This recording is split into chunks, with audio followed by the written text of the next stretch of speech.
angel that is either pulling this object or pushing it. Doesn't matter because What proof? No, but I don't want to go into the effects that. of God that you were So what we're saying to you, and just rounding up, we haven't got any observable evidence that the Creator exists, but we have the reasons. We have reasons to believe that the Creator exists, and that is the Quran. The Quran, and this fine-tuning world that we have today. And you denied your own purpose. You even said some of your I organs. didn't deny my purpose. I said I don't have it. No, but you denied your eyes' purposes and their functioning. No? You never. You resorted to evolution, but then I said to you, evolution cannot make sense because evolution cannot. It's a random things cannot make your eyes and so on and so on. It's irrational. And where did the first cell start off? It started off, there are three theories. One of them is that it was transmitted in a comet, and the first living cells that came to Earth, like biotic materials, came in a comet. Another one is the primordial soup theory, that a whole bunch of different atoms in the Earth, when it was still really hot, combined to create biological molecules. There's another theory. So can we say, from a layman's point of view, it created itself? Or was it something, another powerful entity that created itself? It created itself. What created itself? The first cell. How can something that didn't exist before? Yeah, how can God? If he didn't Wait. exist, be there? He's asking you a question. No, when you say God, do you understand what the name, what the term God means? Define it. That's what I'm saying, because you use the term, who created God or how did God Entity that exist? created us, whatever. That is one of the purpose of God, yes. He creates, he's a creator, that's one of it. But that's not all what God is. God, by definition, is self-existing. He's the first cause, uncaused cause. Yeah, but that's your definition. No, but Your that's what I'm asking you. When you use the term God, I want to know what's your definition. That's what I gave you. The creator. So it's just a creator. So just a creator. And you're going to stick with that definition. Yeah. Okay, so when you say the creator, did someone create him or did he exist by himself? It doesn't exist. See what I mean? So that is your definition. He doesn't exist. You see what I mean? No, I think it doesn't exist. No, we need to be at the same. Talking about definition. We need to understand what terminology we're using, because you said it came from a comet. But the question I'm talking about biological molecules. I'm talking about the first cell. Okay. The first cell, even if it came from the comet, the question still remains: how did it come in the comet? So there was a big bang, and all of the material in the universe, I believe 13.8 million years ago, expanded rapidly. And I know we had an argument about if random exists or not, but in my personal belief, it was distributed randomly. No, but before you say Big Bang, what do you understand by the Big Bang? I mean, I'm not an expert, but I do understand the basics. Where did it come from? Where did the Big Bang come from? There was a small, I don't know, I guess like unit of molecules or whatever before. Where did the molecules come from? It You was see, just the in origin. open Perfect question. space. You see, this is It's a one. good Because question. I'm not trying to like attack you or trying to demean you, but one thing you need to realize is that science will not be able to answer the origin of things. It will tell you how things work. Could be. Yeah, it tells you how things work, but it is not there to answer the origin of things. So it can only speculate about, for example, the Big Bang. The Big Bang theory is one of the most well-known, recognized theories of the origin, sorry, not the origin, but how things somehow came from this singularity. I think that's the word you were looking for. So this singularity is how far they can stretch the imagination. Beyond that, they can speculate, but from here onwards, they have some proof from the radiations and so on that is in existence today. So that's what I'm saying. This is how far science can go. Beyond that, it's a big black void. So that means the divide between your belief and mine No, is no, that but- you believed before the I haven't- singularity expanded. I haven't actually There was a told you about my belief Okay. yet. I'm telling you how far science is prepared to go. So anyone who goes beyond the Big Bang, they are only speculating. That's, So even Also, Big Bang is speculating. yeah. no. Big Bang is a theory, which is Yeah, a you know. theory is speculation. No. Yeah. It's speculation with evidence. No, a theory, how a theory works in science I is know not. how a theory works. My friend, I'm not saying you don't know what's a theory, but a theory is something that is accepted until you can show evidence to disprove it. Just like God. No, that's a different. You know what? Look. If you're going to use science to understand God, you're using the wrong tools. Okay, he said the same thing. I'm not saying Because that God. look, science doesn't deal in metaphysics. Then why that are you is teaching beyond- metaphysics in There is no, I haven't used metaphysics yet. Metaphysics is You didn't give me the opportunity yet Okay, to finish. tell you about God. So I'm telling you still based on what you guys already believe in. Do you see what I mean? Yes. So what you believe in so far is a Big Bang theory, which is I think the most accepted theory about the universe that we know today that existed. But you see, there's two main handicaps for science: time and space. Without knowing time and space, you cannot even formulate a theory or perform any experiments or basically write any postulations with regards to that. Because these are the two things without this, they cannot do anything. because we need something observable. Exactly. And that's the reason they stop at the Big Bang. Because you see, before the Big Bang, they do not even know if time existed or any space existed. And that's the reason they can only go that far. Fortunately for people who are theists and who believe in God, we don't have that limitation. So we ask a question which goes beyond that. And that is the reason he was asking you about the origin of the first cell. And I would ask you the origin of the universe. Where did this singularity come from? Where did matter come from? Where did energy come from? Where did these radiations in the universe come from? You see? That's all you'll say. I don't know. Which is fair, because you don't know, and that's clearly being honest. There's nothing wrong with that. The question that I would then ask is to now use rationality and logic. We're not still discussing religion, yeah? Just using our minds.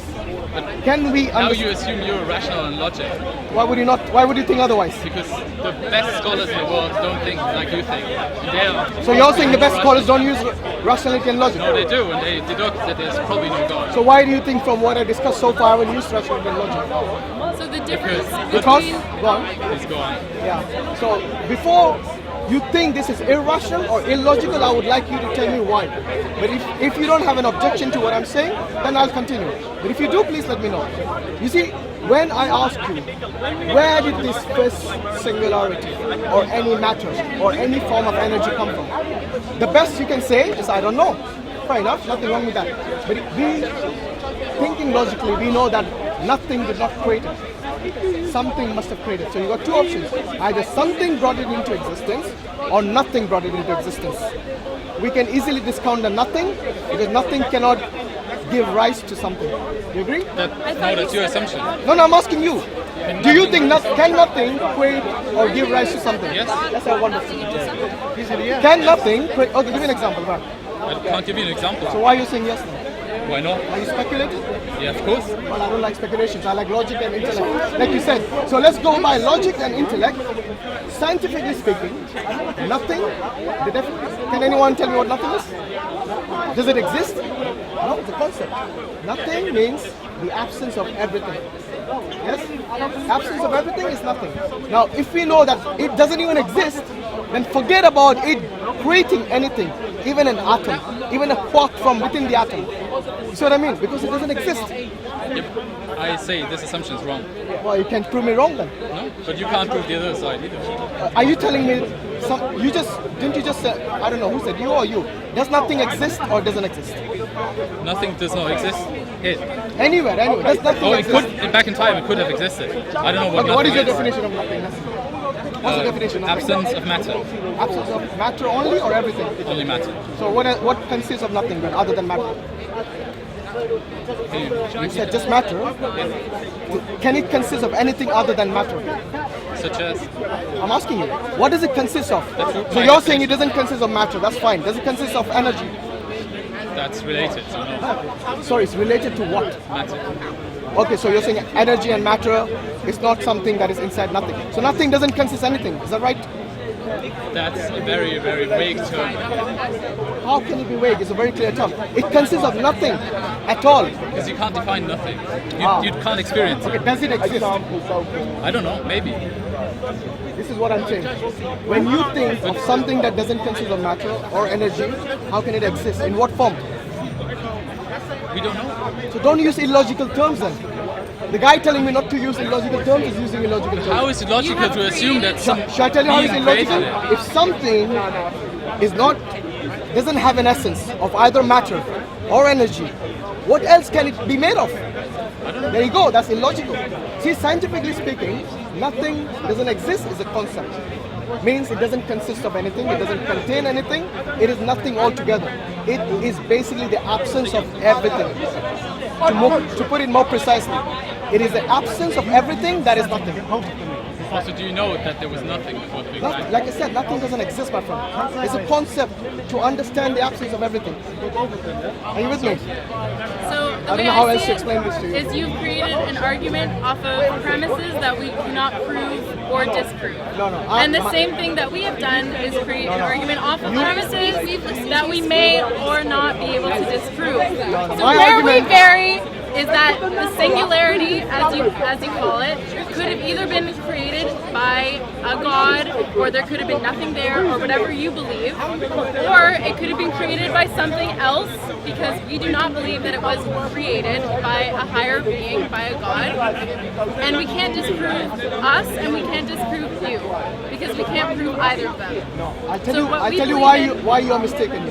First and foremost, I gave you the only two options possible. No, because- there could have been another option. That's fine. You can call it another. It still be called something. Okay. What was it? I gave you the two options. It's either created by something or nothing.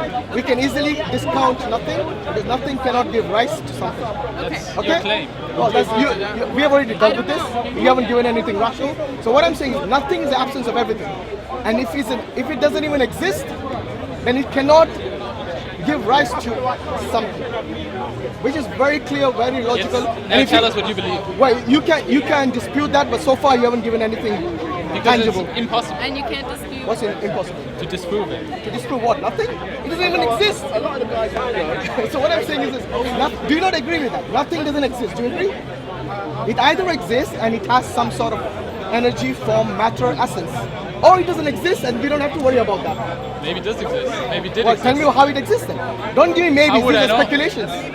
Of course, there's So wait, speculation. why would I believe in a speculation which has no scientific basis, no intellectual basis, and religion. no rational? Oh, you believe in a religion? No. No, we believe that that's No, I'm what asking. religion is Listen, as well. I'm asking your opinion, not my opinion.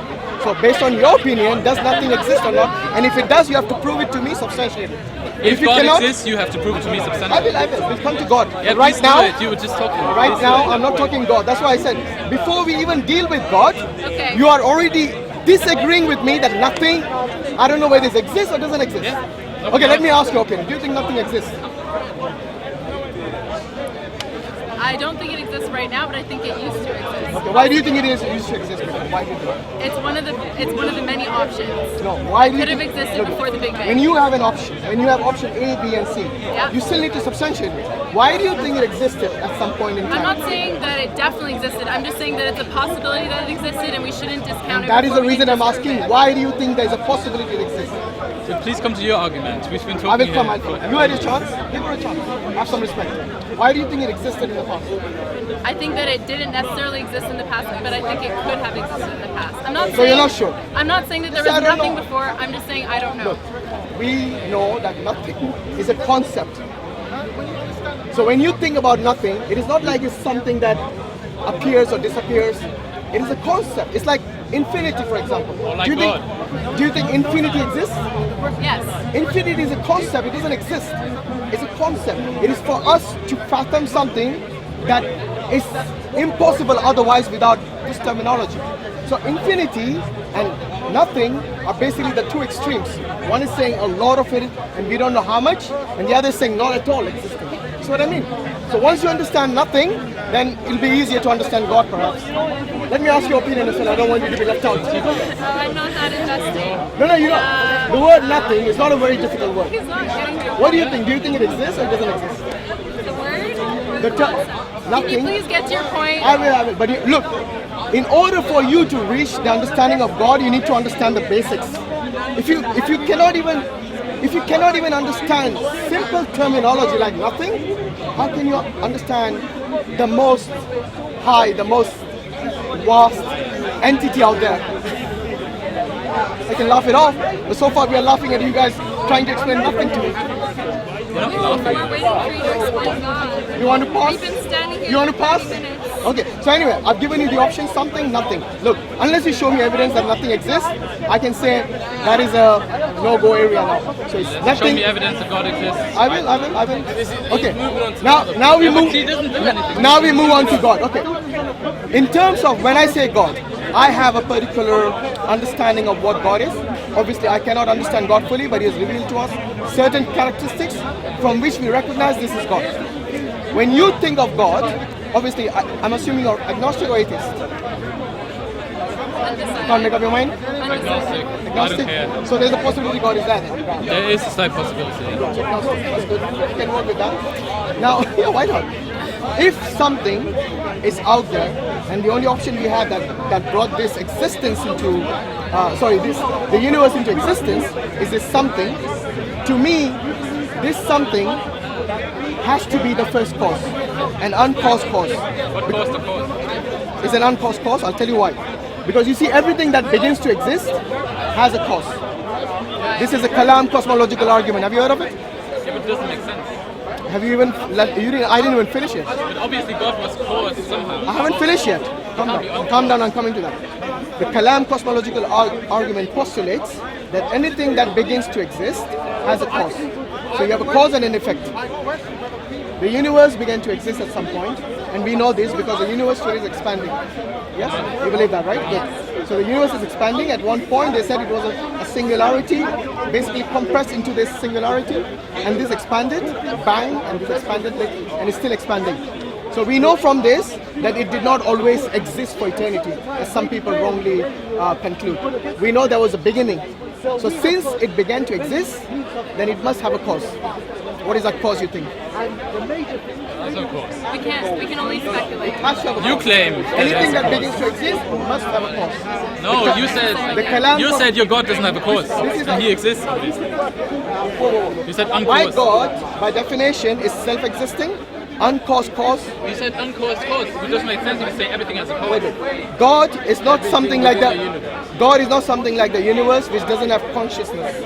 God does have consciousness. Okay? So the universe, the matter in it, the energy in it, cannot think for itself, or cannot create itself, or cannot reproduce by itself.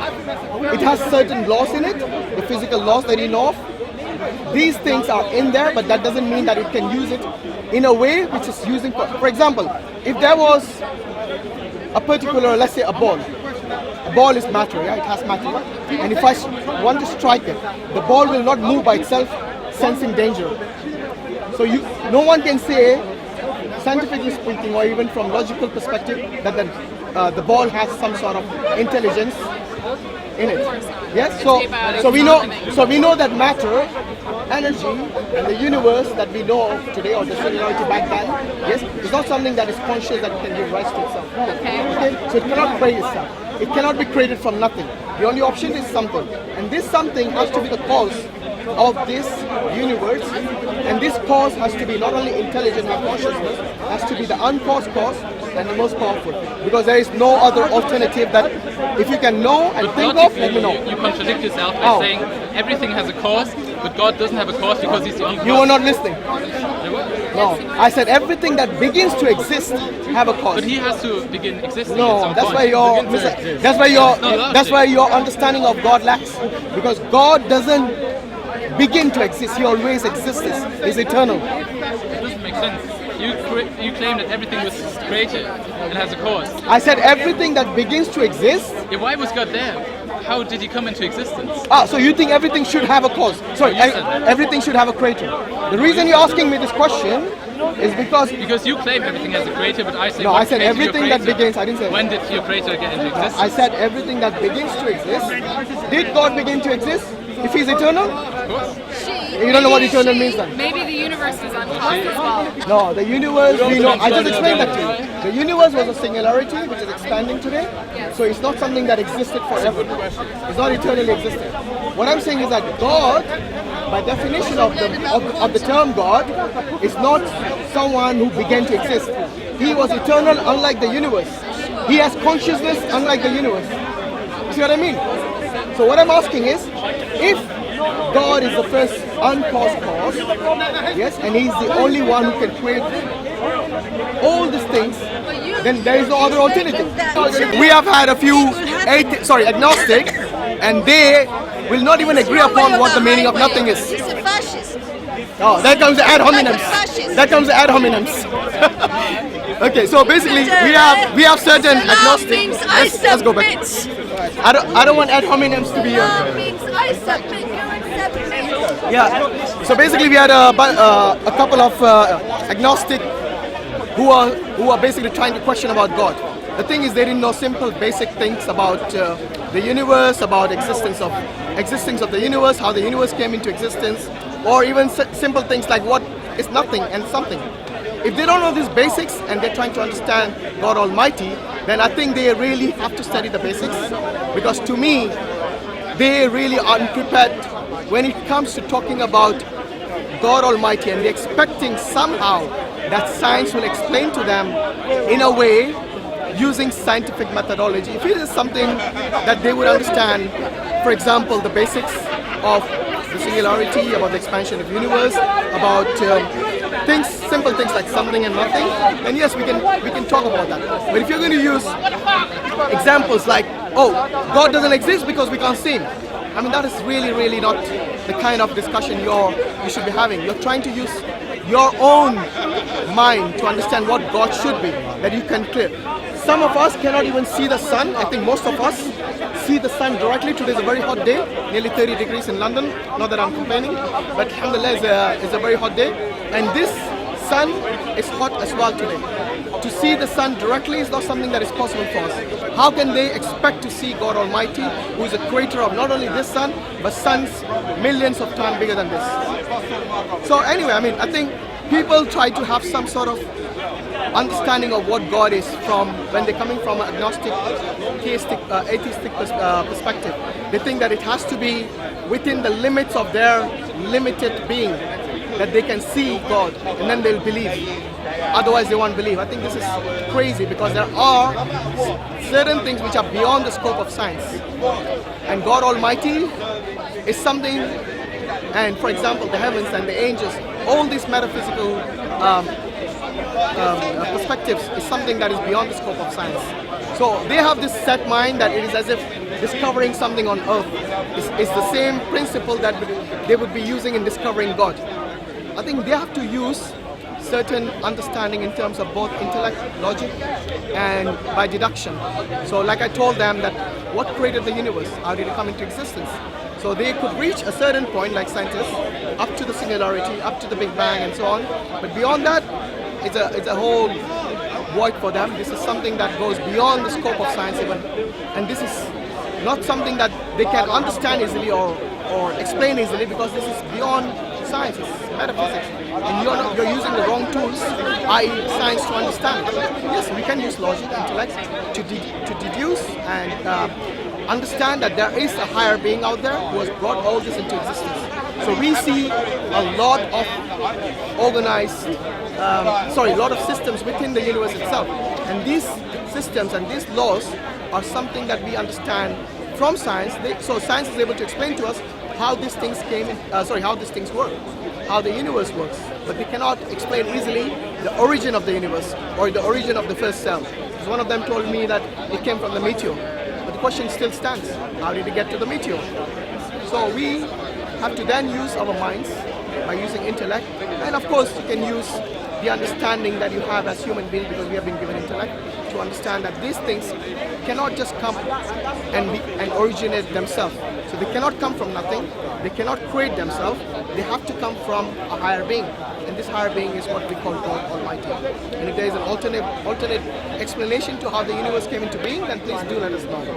Jazak Allah Khair. Assalamu alaikum.